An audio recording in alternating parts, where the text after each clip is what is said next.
Hi, I'm Michelle Saumberfield, and I believe in reincarnation. I thought on this nice Saturday afternoon in the fall, while it's kind of rainy and chilly outside and everyone's looking forward to Halloween tomorrow, I would just try to do a little past life regression, tampering with my own mind against advisement. But I thought I would just try to do it and I would put it on video just in case anything comes up of interest or just for the fun of it. Okay, I've written 2 books. I'm 57 years old. I've believed in reincarnation ever since I was 19. I was studying acting in college and I had an experience in my parents' kitchen at night during the summer right after my first year of college. After that, I believed in reincarnation. It was pretty much within 30 seconds to a minute. It was like, okay, I know it's real, even though I've been brought up in a very religious family that still does not believe in reincarnation to this day. I began having past life memories more and more and more during the several years I was in college, and then even beyond that, I began having memories.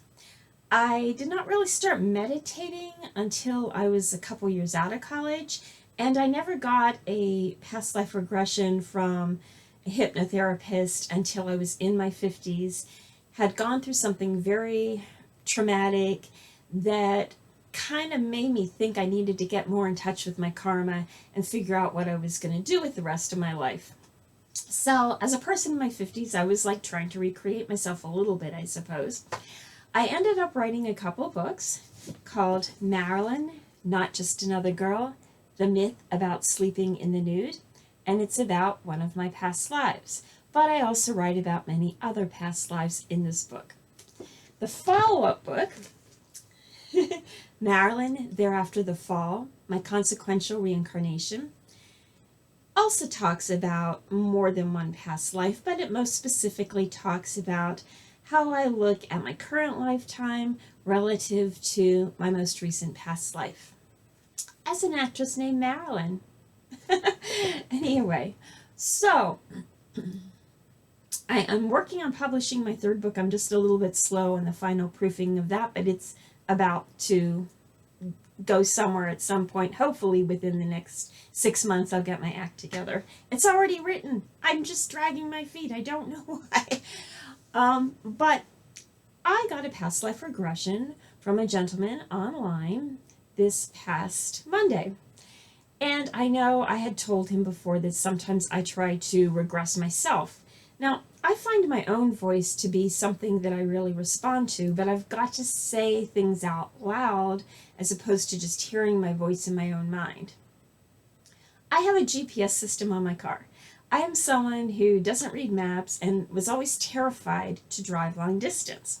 So for my 50th birthday, my sister, Chris, got me a GPS system for my car so I would be able to drive the 10 hours from the Indianapolis, Indiana area to the central Pennsylvania area, State College, Pennsylvania, to visit my parents.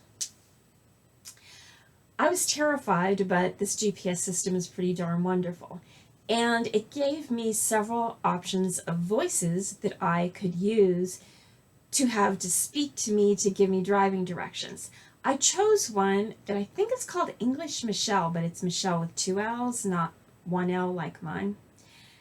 She does not speak with a British accent, but she speaks English, and she sounds like me. My boyfriend and I are so astounded every time we hear this GPS system because she sounds like me. And so clearly I find my own voice to be very comforting, and that's the setting I put my GPS in my car on. I guess maybe it just doesn't interfere with my brain waves or distract me because it sounds like me. So I was telling a gentleman who regressed me this past week that I've tried to regress myself before. And recently I've kind of had some sense of results, but it's really hard to regress yourself. It's hard because if you start getting emotional, you are the person both driving the regression and trying to control yourself and control your regression and make sure you're safe and everything's fine. But you're also the person who's starting to experience something that is new and out of the blue or whatever. And so it's hard to do it on yourself.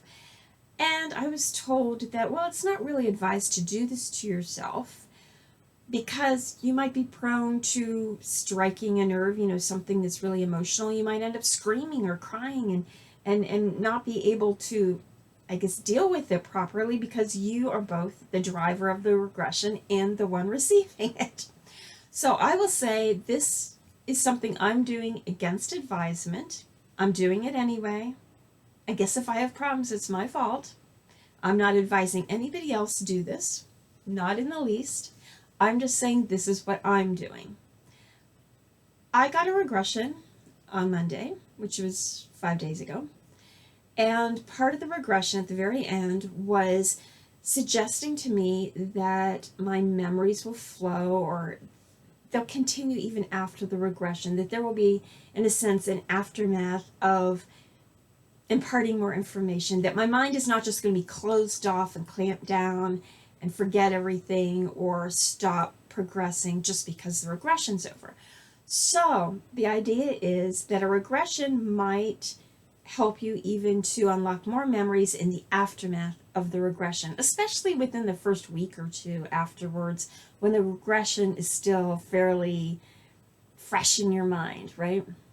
So I'm trying to capitalize on that 5 days later and just try to see if I can regress myself. Now, the regression I got from a professional practitioner of past life regression hypnosis was one dealing with my most recent past life, my death, and the in-between state. I have had some memories since that regression, more than what I had during the initial regression. I remember going into what looked like a courtroom with sort of like blondish reddish paneling in the back wall, like all across the wall. There was a podium and there was an old thin man kind of like barking orders at people and upsetting people, and he was known as being very harsh, and there was like a line of orphans that looked like something from an Oliver Twist scene, lined up waiting to talk to him and to, I guess, be yelled at, and everyone was so afraid of his judgments. And I remember waiting and being scared, but finally when it was my turn to sit down on a bench and tell him whatever I was supposed to tell him, I just remember saying, I'm such a mess, I'm so sorry, I'm such a mess, I know I'm a mess, I've messed up a lot of things, blah, blah, blah, blah, blah, I know I'm a mess. I remember not being defiant, making excuses for myself, just kind of telling him I felt that during the lifetime I was just exiting, that I was a mess and that a lot of things were my own fault. And I see him being very lenient toward me all of a sudden, kind of like, oh, okay, well, I can work with you if you are willing to admit that you are part of the problem sometimes in some of your life situations. It wasn't like, yes, you're all at fault, and it wasn't like, oh, well, you're not at fault for anything. It was like, oh, well, I can work with you, was the attitude I got from him. And all the people around us were kind of shocked that he was being kind to me because I was fessing up. Yes, I was a mess. I also see myself walking up to another gentleman who's almost like a sea captain or something, or in some kind of uniform. And he's an old man. He's not as thin as the first man and not as old, but he's old, and he's got a lot of like white hair that's a little tousled and facial hair. But the more I'm talking to him, I don't know what I'm talking to him about, but the more I'm talking to him, the more his hair keeps turning whiter and whiter and curlier and longer, and he's becoming older and older and aging before my face, or before my eyes. His face is aging, and there's almost a sense of, oh, this is awful, he's getting so old. But that's not what a person's about. A person's about their wisdom. A person's about what's inside. A person's about experiencing life, not about how you look, not about how old you are. And anyone who loves you is going to remember you. They're first of all going to love you no matter what age you're at, but they're also going to remember the young you too and know you didn't just start out old. you know. No, nobody does. We all start out young and get old. If we're lucky, if we live that long. So I feel like that was almost like I was being shown that it's important to have life experiences and not to focus on the aging process. When I was being regressed on Monday, 5 days ago, I remember I was being told, I was being directed by the hypnotist to go to whatever place and see the different people who are in my soul group. Now, I kept having the sense of being at a picnic and other people were in shadows, but I was standing by a very pretty, kind of glowy, brown-haired lady who was in like an old-fashioned dress, and she was kind of standing up at the picnic table, and I was talking to her. I had no sense of what I was really talking to her about, but she was very, very pretty, very beautiful, glowy pretty. She kind of reminded me of my best friend during my lifetime when I was a woman named Charlotte during the first half of the 1800s. I had a best friend. I don't know what her name was, but I had a best friend. She kind of looked similar to her, not exactly like her, but she was the same type. Just beautiful, lovely person, brown hair, very proper, very kind. Since my regression 5 days ago, I remember having a conversation with this woman more. I don't know what we were talking about exactly, but I remember at some point being informed that she spoke multiple languages like French and Chinese, and there was almost this sense of you shouldn't limit yourself, you shouldn't be afraid to learn. Being beautiful is great, but you need to keep learning, be smart, use your brains. I have the sense at some point in the in-between life, I was offered different options of people to be, and I think I might have picked the mother I have during my current lifetime, partially because she, in her youth, was well endowed. And I think I remember thinking that I don't want to be thought of as just a body, and I don't want to be just about looks, but I still want to be curvaceous. I've often thought, outside of hypnosis, that I was born into a very religious family because of the inner dialogue Marilyn had about being a sex symbol and morals and scruples and this and that and who was judging me and all that stuff. So even though on one hand it was fun and pretty and gave me a career and all and I wanted to be a modern woman and I wanted to be equal with a man and all of that, there was almost a sense of yes, but judgments and should I be more proper? Should I? I can't have my career the way it is if I am. And there was also that knowing that maybe in a close-knit family, that the teenage daughters are more guarded, their fathers are protective of them, and maybe their mothers, want them to wait until marriage before they experience a man. And there's more nurturing and taking care of and protection. And so maybe that's why I was born into a family like that now, that's very almost hyper proper and religious and has their own opinions, let's say.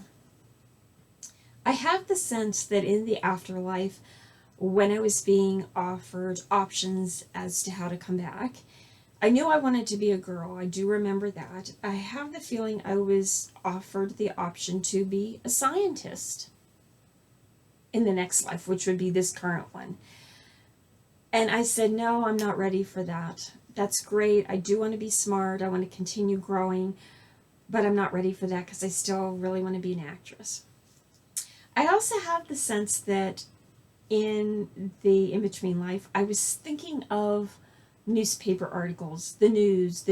So somehow when I departed, I was well aware of the fact that because I was a movie star, the news would pick up my story of my death. I wanted people to know how I really died.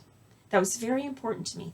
One of the things I remember about my death, and I write about that in my first book, was there was a needle that was on the floor by the edge of my bed, and I wanted it not to be picked up by the men who were in my room and responsible for my demise, because I wanted somebody else to find it afterwards and realize foul play had been involved in my death. It was probably picked up, though, I don't know. I was in and out of body a lot when I was dying, the night I was dying, August 4th to 5th. I don't know which side of midnight it was on. I'm the one who was busy dying. I wasn't watching the clock. But I have the sense, that, like I said, that I could have chosen to come back and be a female scientist, and I chose not to. I have the sense that there was a young woman, maybe like an 18, 19-year-old woman. I can't quite see her face, but she was young. She was in like a very plain, old-fashioned white nightgown sort of looking dress. Like nothing fancy, nothing sexy, nothing, just, and it was kind of some up below her knees, but not to the floor. Very plain collar, very plain. Had like almost those open, baggy sleeves that, aren't like tight around your wrists and they go to here. She had long, wavy hair, not curly hair, but wavy hair, blondish, kind of dirty blonde like mine fake hair is. And she said, "Come on, I'm going to show you something. I'm going to take you to something." And I feel like she took me up someplace on a high level, but I don't know what she showed me. I also had the sense that I was shown like a movie. And it was the story about a guy who lived quite a few years, maybe into his 50s, I don't know, but he didn't die young. He wasn't like young. He was a dark-haired man. I picture him almost, I don't want to say mountain climbing, but almost like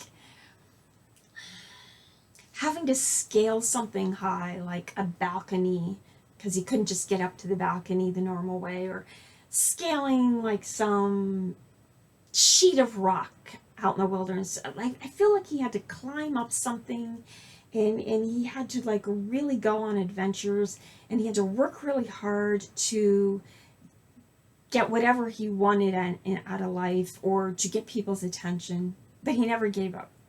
I feel like I was shown a movie about some guy like this, and the message was to persevere and never give up. Never give up. Whatever your goal is, whatever your message is, never give up.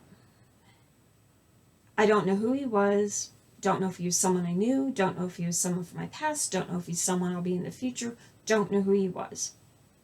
I just have the sense, and I've had this sense for actually a couple years, that I've been shown this, but now I believe it more than ever, because I just keep seeing this dark-haired guy, like, he has to scale things. He can't just walk along on the ground. He's got to, throw his rope and pick or whatever over things and scale things, and he's constantly got to climb things, and I think that represents some kind of struggle but perseverance. He's not going to give up. Even when he gets older and a little bit weaker, he's not going to give up. I just feel that I was exposed to almost like flashes of this lifetime, or a movie of such a lifetime. I was shown this man.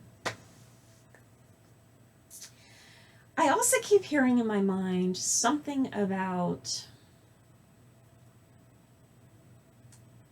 well, you could change places with someone, or someone is happy to change places with you, or something like that. I don't know what it means. I've got no sense of what it means. So I don't know. So that's what's happened. Some of that I've had inklings of before my regression 5 days ago, and some of it is just coming out now. I have no idea where my memory will go beyond that. I don't remember the day I was born as Michelle. I do remember being a baby, though, and I remember feeling like I knew it was important I existed and people were talking about me and checking on me, but I don't remember actually being born. My dad, during this current lifetime, tells a story. He's told it to me for years. He said that when I was a very tiny baby, during my current life, my mom left the room for something and he was watching me and he told me not to do something. Like I could only crawl. I wasn't walking yet. I wasn't talking yet. And I crawled over to something that I wasn't supposed to or something, and he went and just went, like, tapped me on the butt, like, no, no, no, get over here. And he claims, he swears, I said, I'm just a baby. And he was like, oh my God, she doesn't speak. And he called my mom. You know, he was like, come here, Mary, come in here. You've got to hear her. And I wouldn't do it again. I wouldn't speak again. He's like, say something to your mom. She needs to hear you. I wouldn't say anything. But he claims that he went to pat on my bottom, not like a slap, but like just a, no, get over here. And I had my diaper on, and I said, I'm just a baby. I don't know if it happened. I don't remember, but he swears it. So on some level, as a baby, I knew I was just a baby, whatever that meant to me at the time. I don't know. Maybe I heard everyone say, oh, what a cute baby, or what a homely baby. I don't know.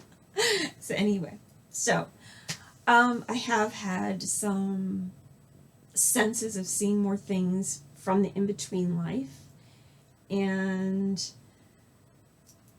who knows what else more I might begin to remember. It's hard to say.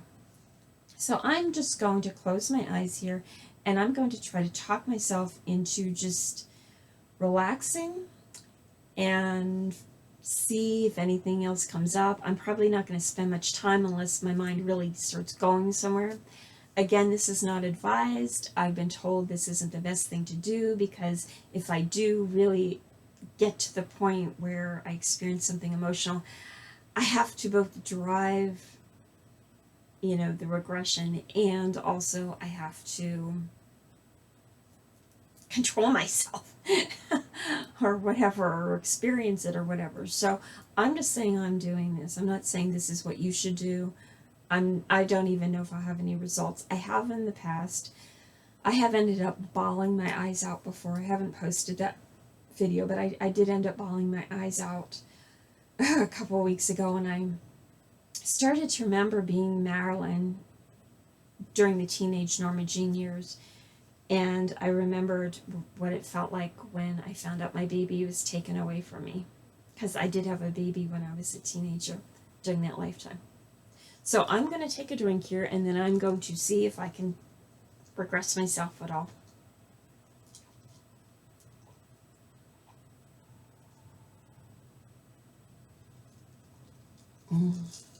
It's orange drink with Fireball whiskey in it, and I'm not driving. All right, so I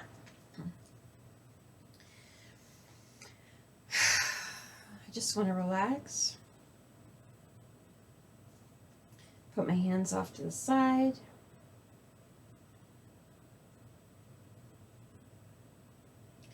Just want to relax. I want to become aware of my breathing.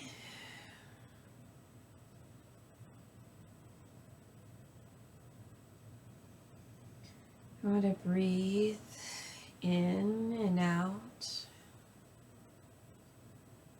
And just be very aware of my humanness. I live in a body. My body contains me, but it is not all of me. And in the end, it is not the most important part of me.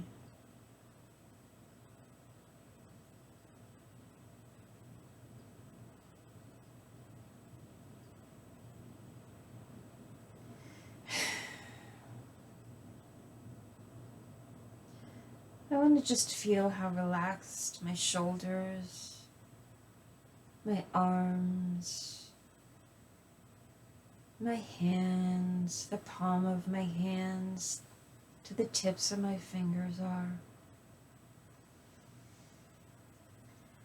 I want to feel my two legs, my back.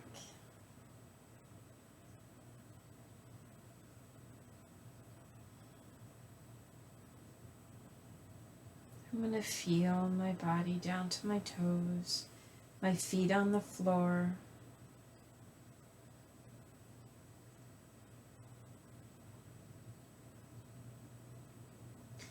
And I want to give myself permission to go back to whatever part of my last past life I can.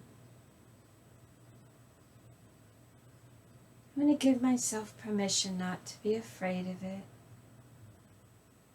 not to worry about it, to understand that it already happened and that I can't change any of it. So anything I do see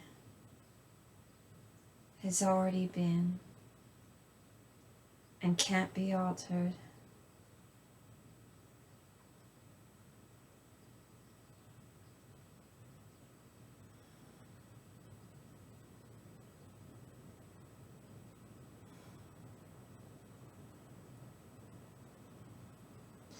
I just want to go back to my last past life. And I want to ask myself if there are any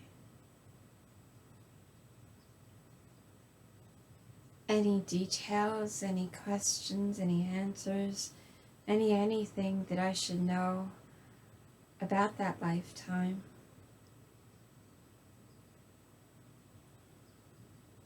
Anything from that lifetime that perhaps needs better understanding or to be healed, or anything about that lifetime that's relative to my current lifetime that can help me in the here and now as far as my current lifetime goes.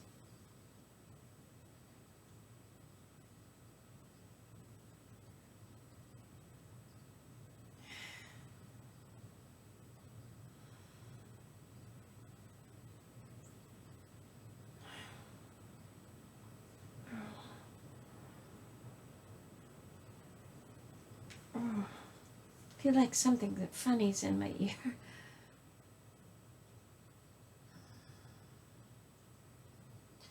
I want to just relax. I don't want to struggle to think about anything. I just want to relax. And if anything needs to come up, it will. And if it doesn't, it won't. That's all right.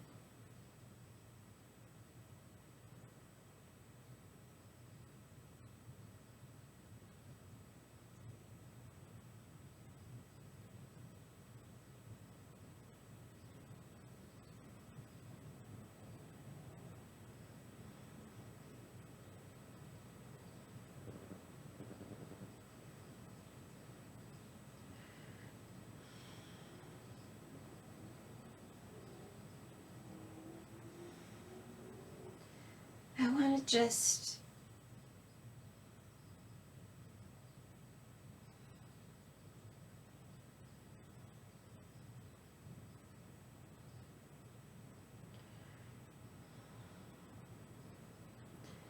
just relax.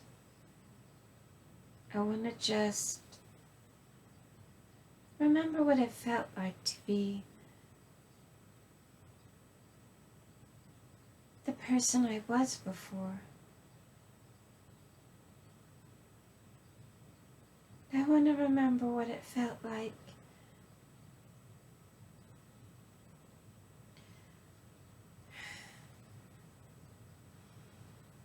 I was just me. I think everybody just feels like me. Everybody just feels like they're just another person, nothing particular.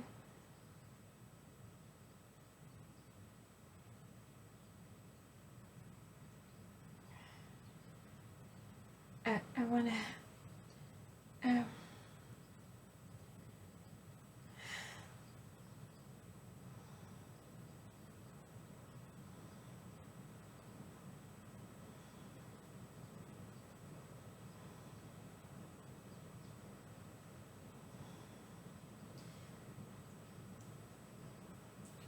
I really just want to see or know whatever it is I need to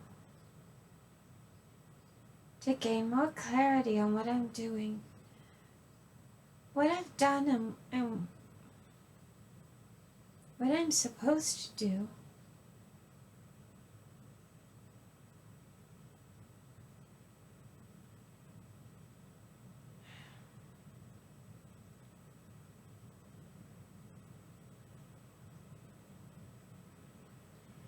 I just keep feeling like my biggest pride and joy was in taking acting classes and knowing I was trying to do better, and in having a baby, because being a mother is very important.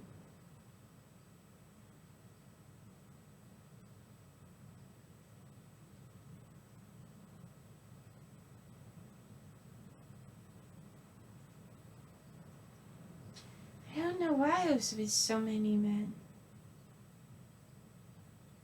It feels like the numbers just kept growing and growing, and a lot of them I wasn't even particularly attracted to.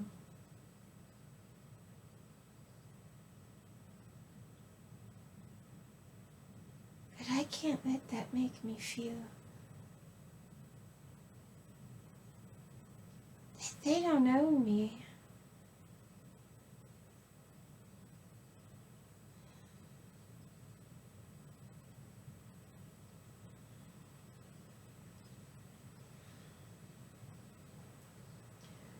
I want to just... When I was reading books, I felt smart.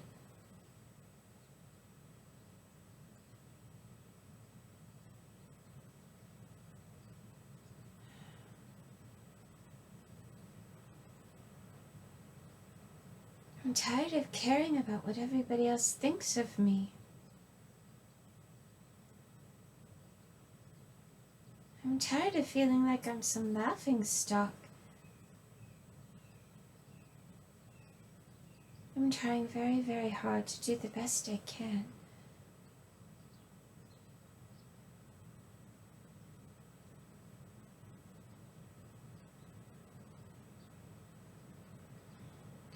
Maybe I'm not as educated as some people, but that doesn't mean I'm not smart.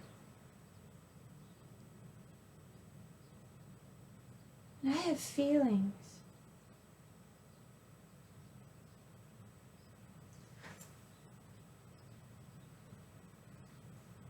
Oh God, that's so weird. Oh, that's so weird.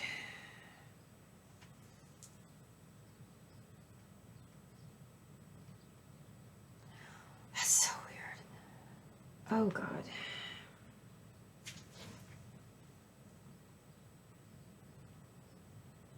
Oh God, okay.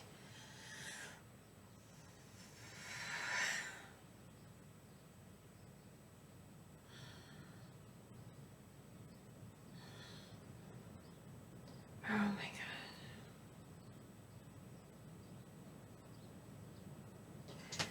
Okay, I gotta get myself out of this. This is just too weird. I can't. I can see why it's not good to try to drive your own hypnosis. Right? Right.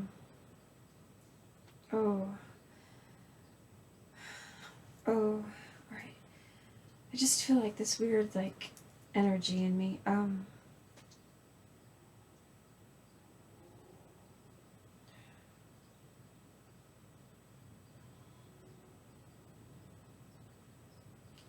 Just want to come back. I want to relax. Everything's fine. I'm alright. The person I was during my last past life is still living in me. She's not dead in the real sense that life keeps going on even after you're not in the same body.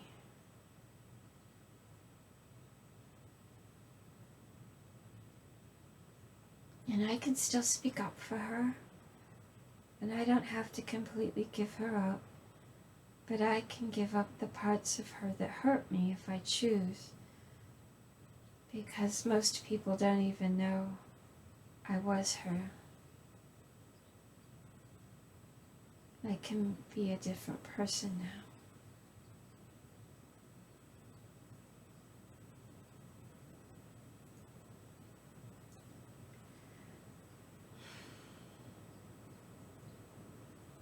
Just want to relax. I want to feel my energy.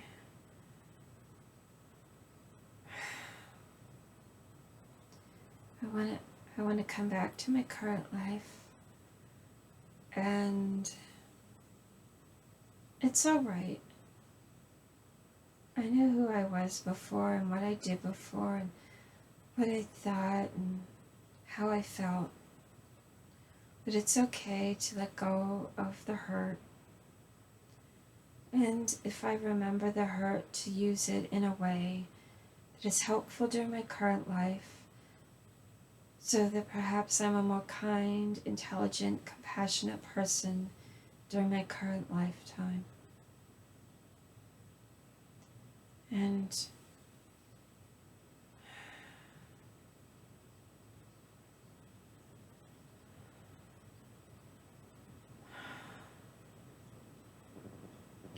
I can go back and visit the past without being hurt by it. I'm going to take a deep breath.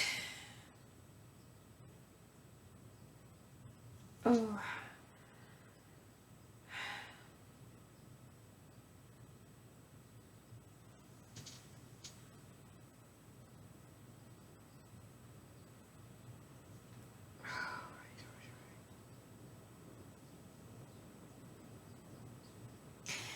It's very strange.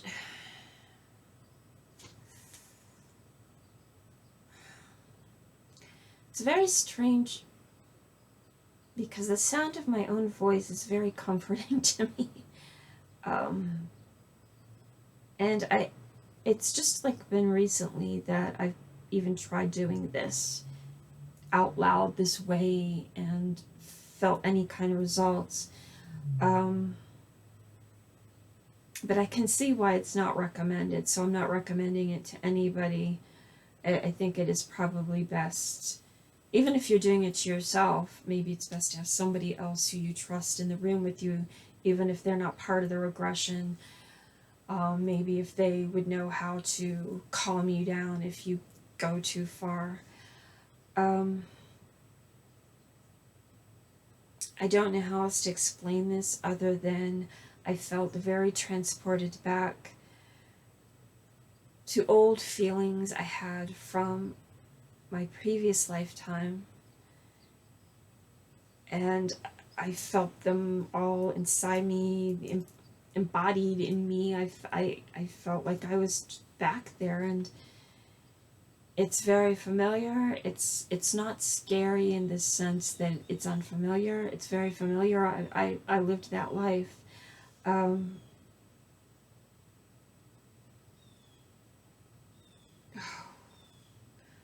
It's just that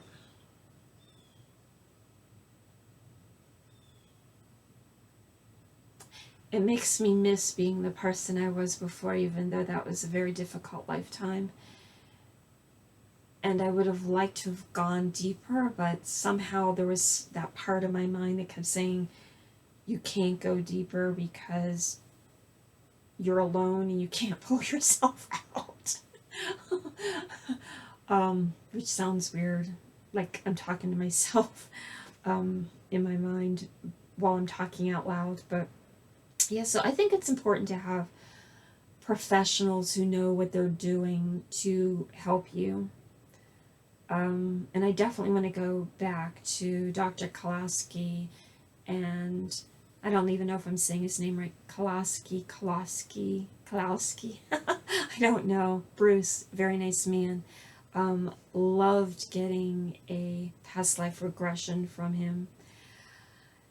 He's very soothing. He's very, I don't know, I felt very relaxed when I was with him.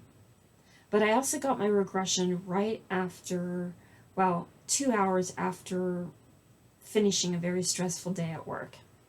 And I would say this, I've had most of my past life regression attempts after I've worked a full day of work and have been very stressed out and felt like, oh my God, now I gotta go be regressed after I shut down my work computer or whatever, or log off my work programs, I should say. So, and today's a Saturday, which is more relaxing for me because I got to sleep in. I got to lollygag around and not have to think too hard, and I'm happy because I get to relax because it's a weekend. So I don't know, maybe a regression for me is best on a day when I don't have to work. I don't know. But yeah, so I believe in reincarnation. I know reincarnation's real. I remember bits and pieces of 15 past lives. I write about some of them in this book. I mention one or two other past lives besides my last past one in this book as well. This book is really written, or was written, because I wanted people to know how I really died during my last past life. I by no means remember the whole night, and I was somewhat under the influence of pills. I was also in and out of body. I was the one traumatized and dying, so I'm sure there's plenty I don't remember.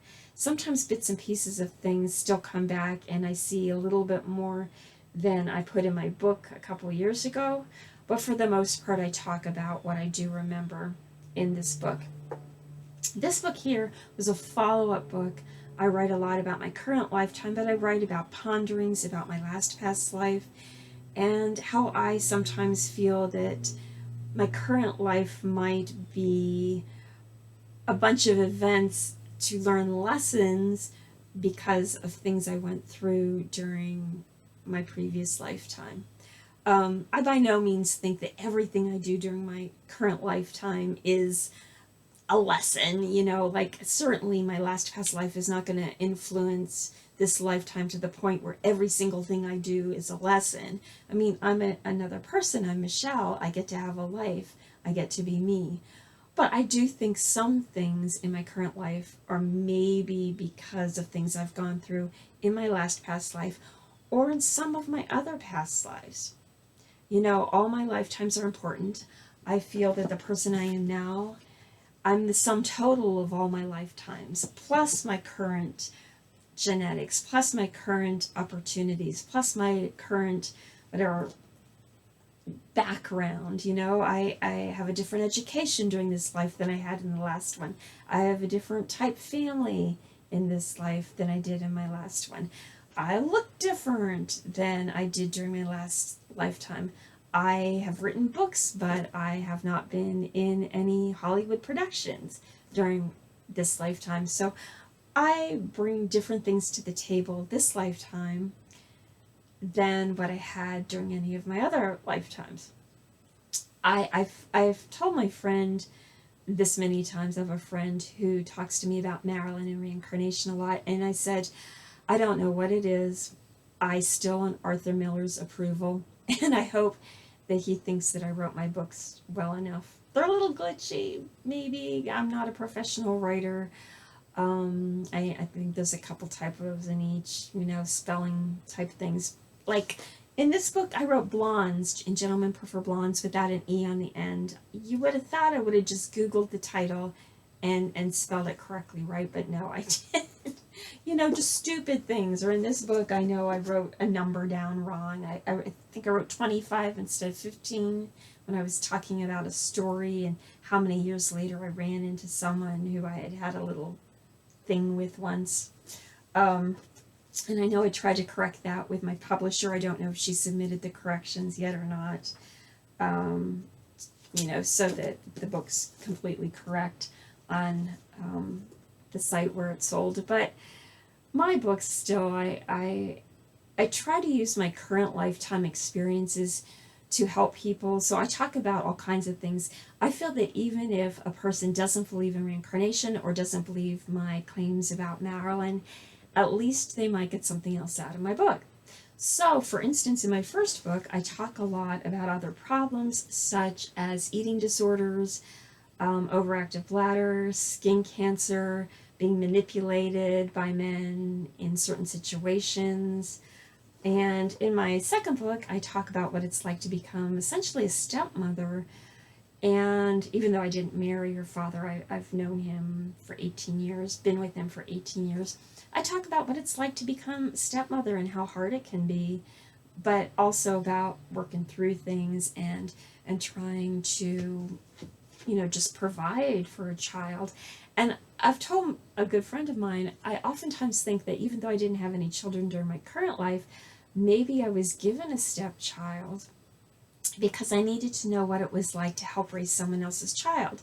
Because after all, Marilyn knew what it was like to be a foster child. So she knew what it was like to go into a home and be dependent on people who aren't really your family, but they become your family because they nurture you and love you and feed you and provide for you. And so I've been on the opposite end of things during my current lifetime in becoming a stepmother. I also know that Marilyn had to deal with a situation where her mother had a lot of mental instability, and my stepdaughter's mother has some similar issues. And so I think, well, now I'm seeing that, but I'm not dependent on her, yet I'm very affected by her because she's still in my life. And I'm an adult experiencing it now from an adult perspective instead of as a dependent child's perspective. So I do think some things in my current life are perhaps, learning lessons, and some of them are because of the lifetime I lived from 1926 to 1962. I talk a lot in my books and even in real life, and I'll talk about my last past life, and sometimes I'll call my former self Marilyn and sometimes Norma Jean. Sometimes it will depend upon which part of that lifetime I'm talking about, and sometimes it just doesn't matter. I'll just say Marilyn, Marilyn, Marilyn. And a good friend of mine said, well, why do you call her Marilyn as much as you do? And I said, well, you have to understand the world thinks of her as Marilyn for the most part. But my name's Michelle. My nickname growing up as a child was Missy. In my 30s, some people started calling me Mishy. I'm used to M names. My name is Michelle Marie. For real. So I'm used to M names. I like M names. I even like M names like Matthew, Mark, Michael, Miranda, Melissa, Marlena. So, yeah, I like M names. I have to admit it. Maybe it's just something I've been conditioned to like now. I don't know. But it is not to, in any way, shape, or form, take away from the fact that Marilyn lived the first half of her life as Norma Jean. So, I just wanted to try that little experiment, and it's pretty powerful to see that I can actually kind of regress myself. But again, that's not in the least bit recommended, and it's also after a few years of meditating on a fairly regular basis and getting hypnosis with professionals. I did get hypnosis with a professional person 5 days ago.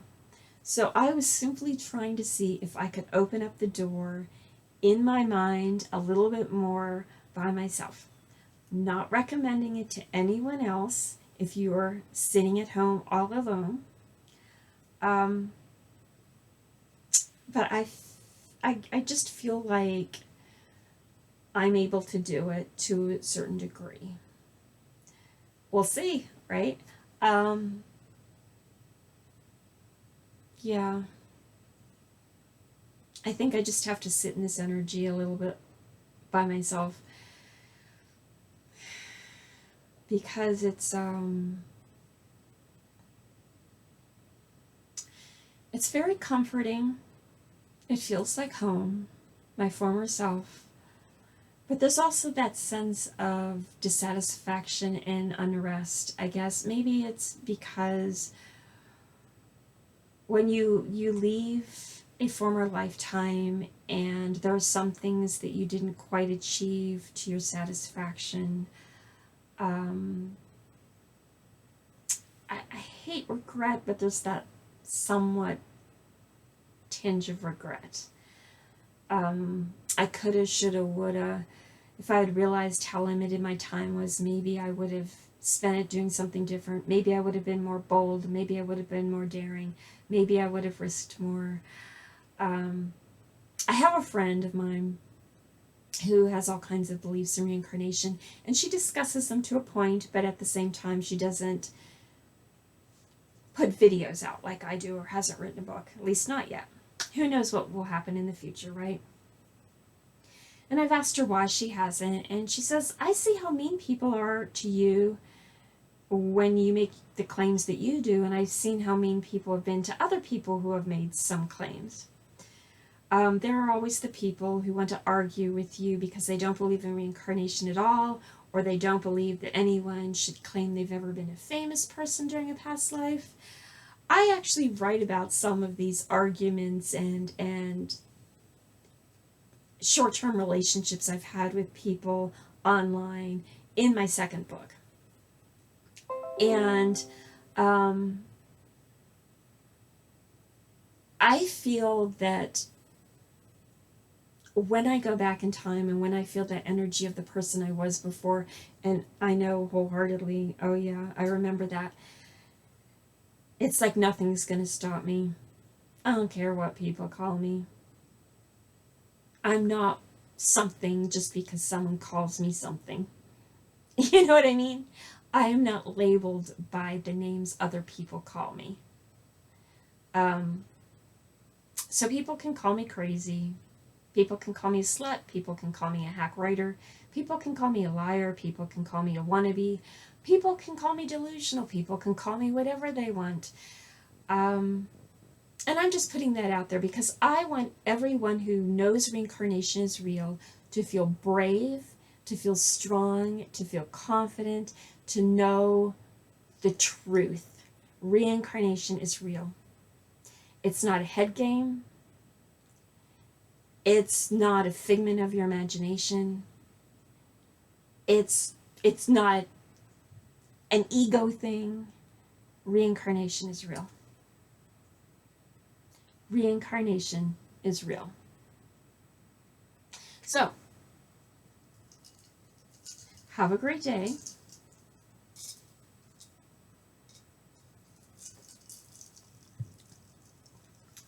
That is the second sip I've taken out of that glass. What I've had in front of this camera is all I've drank. I'm not drunk. That's all I've had.